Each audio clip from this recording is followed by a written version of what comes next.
Welcome everyone. Thank you for tuning in to this extra episode. I decided to make a quick recap of the war with the iconic events. I'm sure there will be many more and probably with more detail, but I'm trying to keep it in line with my usual quick daily report. So let's get started. February 24th, 2022. War has come to Europe once again. Russia invaded Ukraine in the early morning. Many predict the war will be over quickly. Russian news outlet RIA Novosti published an article celebrating Russia's victory and the dawn of a new world on February 26. It is quickly removed as the war is still ongoing, but remains accessible in the web archive. March. As the war gains traction, hundreds of thousands flee their homes and seek refuge all over the world. The West swiftly implements sanctions aimed at crippling the Russian economy. Grim news from the south as Russia manages to occupy the regional capital Kherson. At the same time, the siege of Mariupol begins.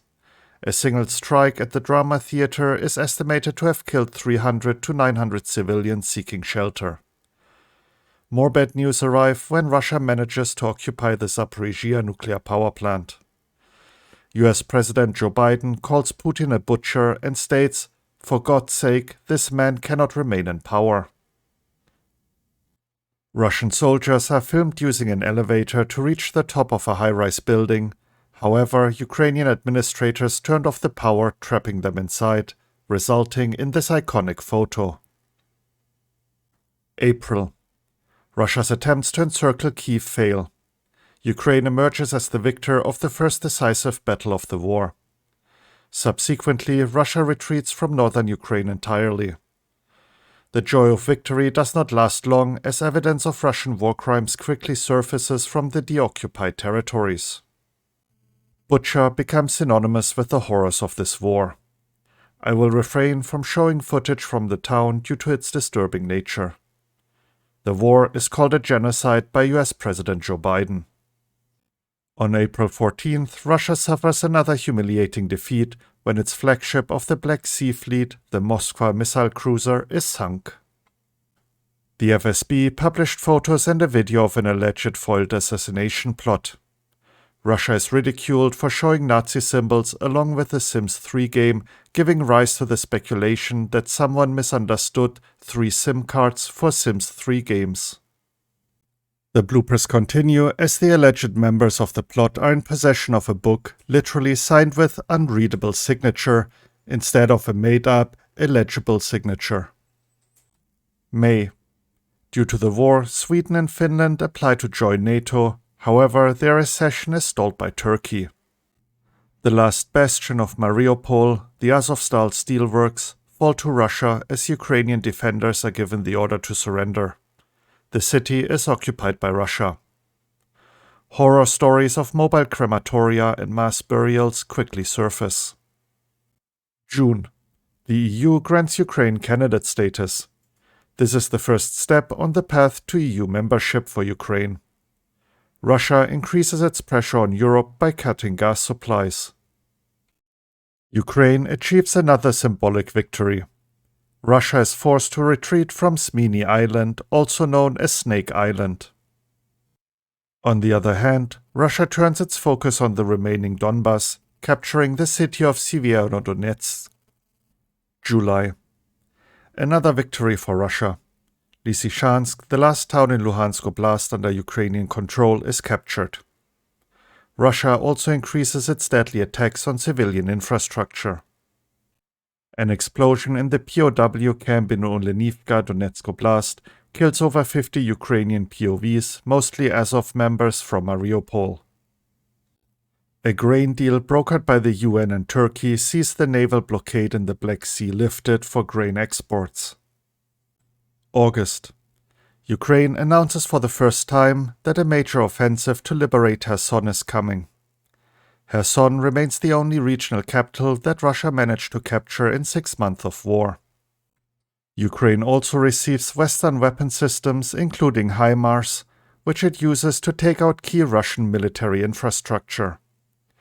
Almost every night, videos of explosions in occupied territories are shared, giving rise to the now famous meme HIMARS o'clock or HIMARS time. Explosions at the Saki airfield in Crimea sent Russian holidaymakers into panic. The airfield should be outside Ukrainian weapon range. Мамулечка, давай, надо сваливать отсюда.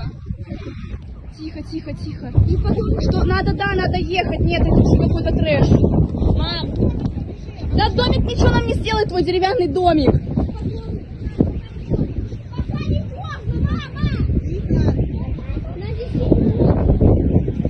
September. Another humiliating defeat for Russia. Kharkiv Oblast is almost completely liberated within days during a surprise Ukrainian counteroffensive. This Kraken video quickly goes viral after the liberation of Balaklia. Mr. Zelensky, your order is fulfilled. Balaklia is liberated. Sadly, more evidence of war crimes is uncovered in these newly liberated territories. Ukraine also exchanges Viktor Medvedchuk, Ukraine's most high-profile pro-Kremlin politician and Putin's former right-hand man in the country, for 200 POWs. In response to the disastrous retreat in Kharkiv, Russia announces a partial mobilization. Subsequently, 260,000 Russians flee the country. At the same time, referenda are held in the occupied territories to join the Russian Federation. On the 26th, the Nord Stream pipelines are sabotaged. Russian gas supply directly to Germany is interrupted indefinitely.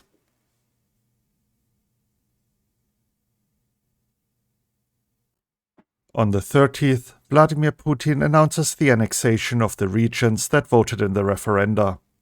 In turn, Ukraine applies to join NATO. October.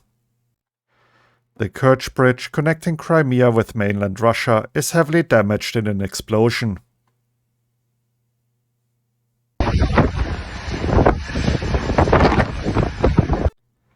Russia in turn starts its campaign to cripple Ukraine's energy infrastructure. The infamous Russian mass missile attacks commence. On October 10th to 11th, Russia launches a barrage of 83 missiles and 24 Iranian-made kamikaze drones, killing 20 civilians and injuring 100. Roughly one-third of Ukrainian energy infrastructure is damaged and rolling blackouts are introduced. November. Another humiliating defeat for Russia. After a month of intense fighting, Russian forces are given the order to retreat back over the Dnipro River. Ukraine liberates Kherson, the only regional capital Russia managed to occupy in the war. Just a bit over a month ago, the sham referendum to join Russia was held here and the region was annexed. It becomes the most far-reaching success of Ukraine since Russia's retreat from Kyiv in the north. The retreat, however, is more coordinated than the previous one in Kharkiv, allowing Russia to redeploy units to the east. Ukraine manages to convince the West to finally send modern air defense systems. As of mid-November, 50% of the Ukrainian energy infrastructure is damaged and not operational. During one of Russia's mass missile attacks, a missile hits Poland, killing 2 civilians. It is suggested it was a Ukrainian anti-air missile, but Ukraine denied the claim. December. The battles start to focus more and more on Bakhmut and the surrounding areas.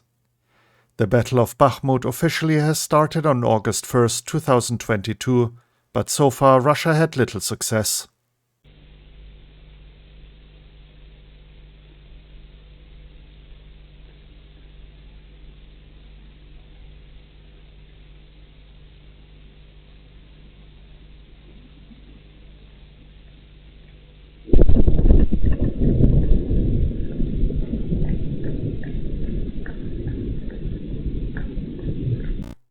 In a surprise to the world, and especially Russia, explosions are reported at Engels 2 air base inside Russia.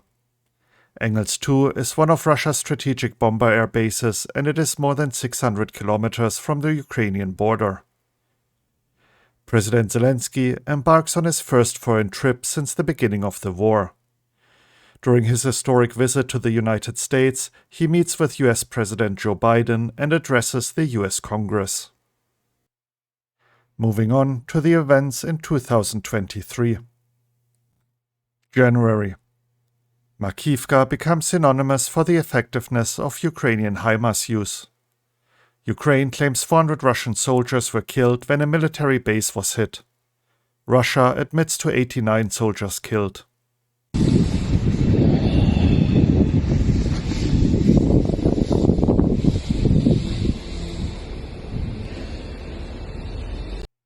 A helicopter carrying the leadership of the Ukrainian Interior Ministry crashed on a kindergarten in Brovary near Kyiv. Denis Monastyrsky, Interior Minister, Yevhen Yenin, First Deputy Interior Minister, and Yuri Lubkovich, the ministry's State Secretary, die in the crash.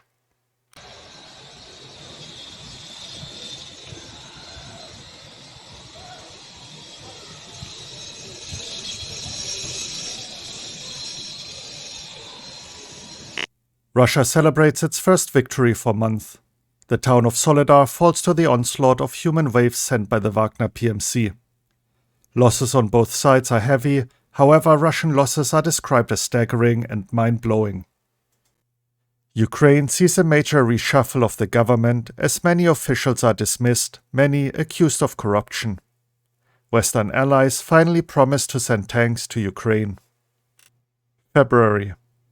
President Zelensky embarks on a European tour, meeting with the UK Prime Minister, the French President, and the German Chancellor. Fighting intensifies in the east ahead of the anniversary of the war. Russia is desperate for any propaganda victory. In one of the biggest surprises of the war, US President Joe Biden visited Kyiv days before the anniversary.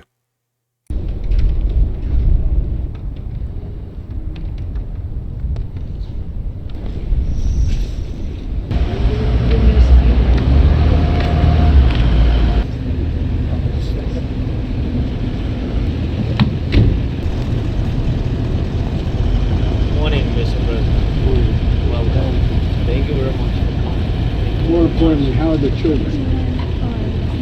Good. Amazing to see you. And that brings us to the anniversary of the war in Ukraine. Thank you for watching. This was the account with a recap of the first year of the war. Slava Ukraini!